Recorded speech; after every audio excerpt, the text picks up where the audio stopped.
रहा, तुम्हारा कैसा भी दुख है। गुप्त नवरात्रे में कि मुझे शिवजी के मंदिर में अशोक सुंदरी वाली जगह पर एक बेलपत्र माँ हेमवती माता के नाम से, कौन सी माता? हेमवती, माँ हेमवती के नाम से एक बेलपत्र अशोक सुंदरी वाली जगह पर समर्पित करूंगी। 9 दिन का एक नियम धारण करो और 12वें या 15वें दिन आप देखिए आपका जो दुख है मेरा बाबा उसको काट कर ही रहे। गुप्त नवरात्रे जो आषाढ़ महीने का ये गुप्त नवरात्रा है, इस नवरात्रे में हेमवती माता का स्मरण करना, एक बेलपत्र का पूजन करना या एक बेलपत्र के वृक्ष के नीचे आप 9 दिन तक भी, अगर मंदिर तक भी नहीं जा सकते, मंदिर में आप बेलपत्र रखने नहीं जा सकते, तो आपके घर के आंगन में, द्वारे पर, बगीचे में, आपके घर के पास अगर कोई बेलपत्र का पौधा है, वृक्ष है, उस बेलपत्र के वृक्ष के सामने एक बेलपत्र का पत्ता रखकर भी अगर आप उस पर जल चढ़ा रहे हैं या पूजन कर रहे हैं हेमवती माता के नाम से, तो उसका फल आपको मिलेगा। और मान लो बेलपत्र का वृक्ष भी नहीं है, हम मंदिर भी नहीं जा सकते, हम कहीं नहीं जा सकते, घर से बाहर कैसे निकलें? पानी तेज है, जलवृष्टि हो रही है, बहुत सा पानी है, तो क्या करें? अपने घर में जो शिवलिंग है, तुम्हारे घर में अगर जो शिवलिंग है, तुम्हारे घर में जो शिवलिंग विराजमान है, उसी शिवलिंग के साक्षी में, सम्मुख में भी अगर हेमवती माता का नाम लेकर अगर एक बेलपत्र समर्पित करोगे 9 दिवस तक, तो उसका फल मिलेगा जरूर, उसका फल मिलेगा। फिर से बोलो, कौन माता? हेमवती माता। कौन है ये? शिव महापुराण की कथा कथी है, जब माता पार्वती जी हिमालय राज के घर में प्रगटी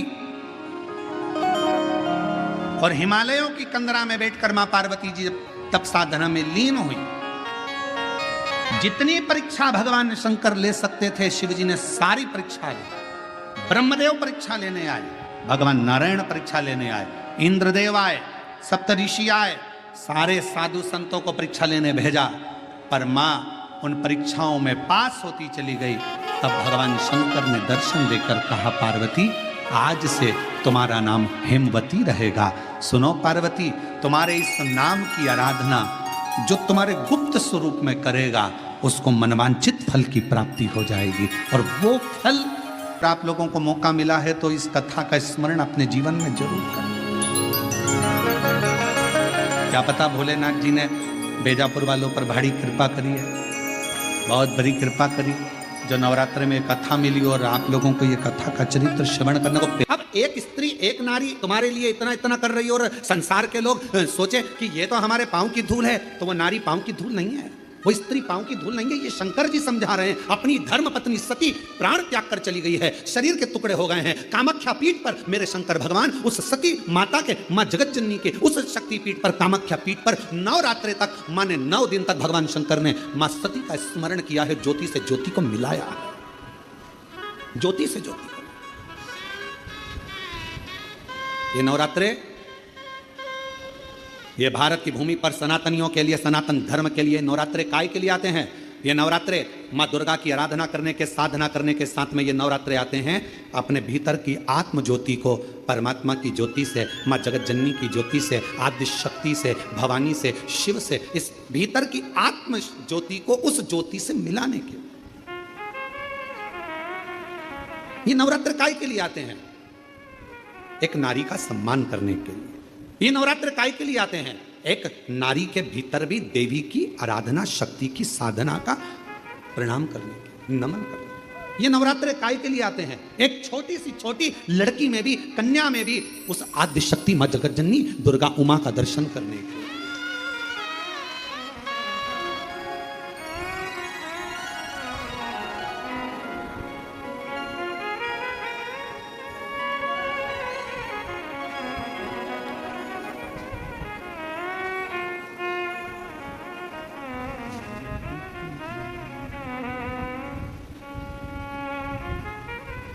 महाराज, केवल नवरात्रे व्रत करने से पूर्ण नहीं होते,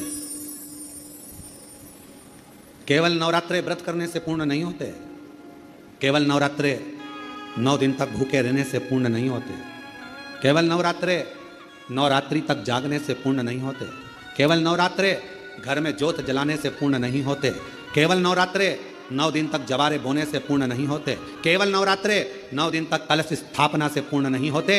नवरात्रे पूर्ण जब माने जाते हैं जब आप घर में रहने वाली नारी का आदर करना प्रारंभ कर दो। प्रत्येक कन्या में, प्रत्येक बच्ची में तुम्हें मां जगत जननी का स्वरूप नजर आने लगे और आप स्त्री को सम्मान देने लगे, आदर करने लगे, तो समझना कि नवरात्रे सिद्ध हो गए। नवरात्रे में आपकी साधना सिद्ध हो गई।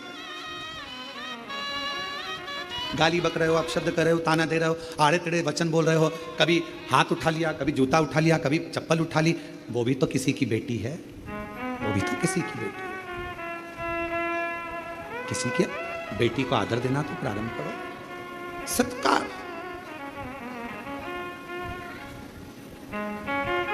सत्कार। कितनी आराधना पूरी दुनिया कर रही है नवरात्रे में। पूरी दुनिया कितनी आराधना कर रही है मां जगत जननी की। कोई जोत जलाता है, कोई जवारे बोता है, कोई हम कहते हैं जोत जलाओ अपने भीतर, प्रत्येक नारी के आदर की, सम्मान की, सत्कार की। अपने भीतर एक जोत जलाइए कि मुझे आदर करना है, नारी का सम्मान करना है, सत्कार करना है। क्रोध करने वाला व्यक्ति दूसरे के चक्कर में खुद को क्रोध करता है, दूसरा व्यक्ति इसका मजा लेता है और स्वयं क्रोध में, गुस्से में अपना काम बिगाड़ बैठता है। दूसरा व्यक्ति इसका मजा ले रहा है। क्यों करना क्रोध? क्या करोगे क्रोध कर कर?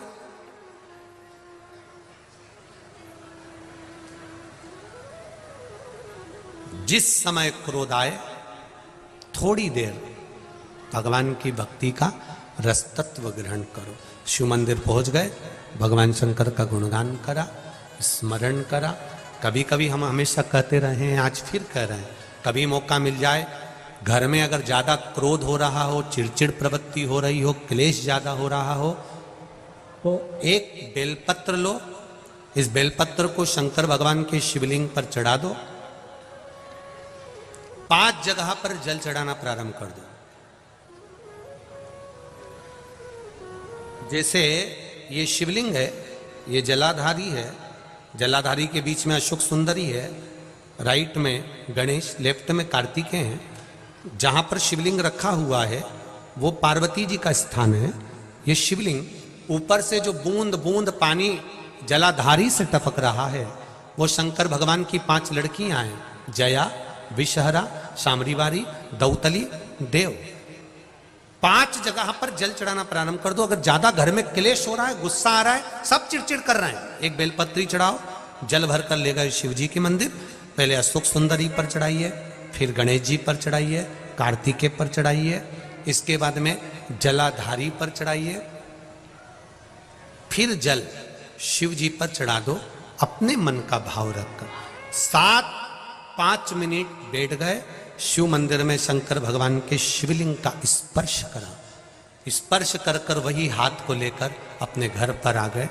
दिल्ली में प्रवेश करते हुए कहीं हाथ लगा भी दिया, क्योंकि ये तो बल है मेरे शिव का। आप अंदर प्रवेश कर जाओ। ज़्यादा से ज़्यादा 8 से 9 मिनट लगता है। घर में कितना भी क्लेश चल रहा होता है, अपने आप 9 मिनट 10 मिनट के अंदर शांत हो जाता है। क्रोध की शांति भी मेरा शिव है।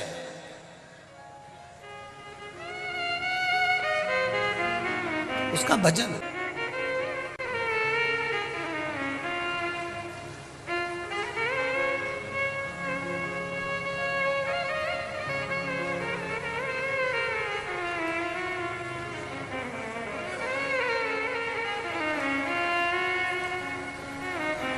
वो बस उसका स्पर्श मात्र हो गया तो हमारा कल्याण हो गया। स्पर्श मात्र से।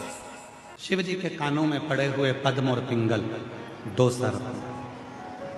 आज भी वो 2 सर्प, शिव जी के कान के वो दोनों कुंडल कमाल कर जाते हैं। आज भी जिस बच्चे को दमा होता है, जिस बुजुर्ग व्यक्ति को, जिस स्त्री को श्वास की तकलीफ होती है, जिस व्यक्ति को दमे की तकलीफ होती है, थोड़ी दूर चलकर हांपड़ी भराने लगती है, हाँप आने लगती है, सांस चलने लगती है, सारा इलाज करवा लिया, सब कुछ इलाज करवा कर देख लिया, तब शिवलिंग के ऊपर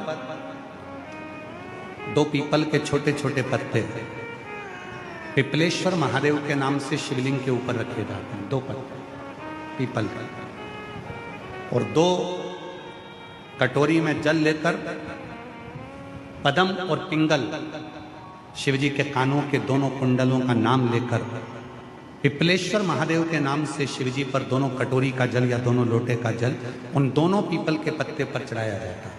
उसको कटोरी में झेल कर लाया जाता है। सुबह, दोपहर और शाम।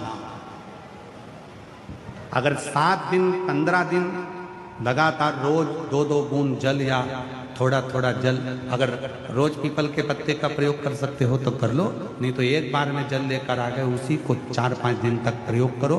धीरे धीरे हांपड़ी भराना कम हो जाएगी। चढ़कर देखना 4-6 सीढ़ियां, जब हाथ भराना बंद हो जाए तो समझ लेना कि मेरे शंकर भगवान ने तेरे ऊपर कृपा करना चाहिए।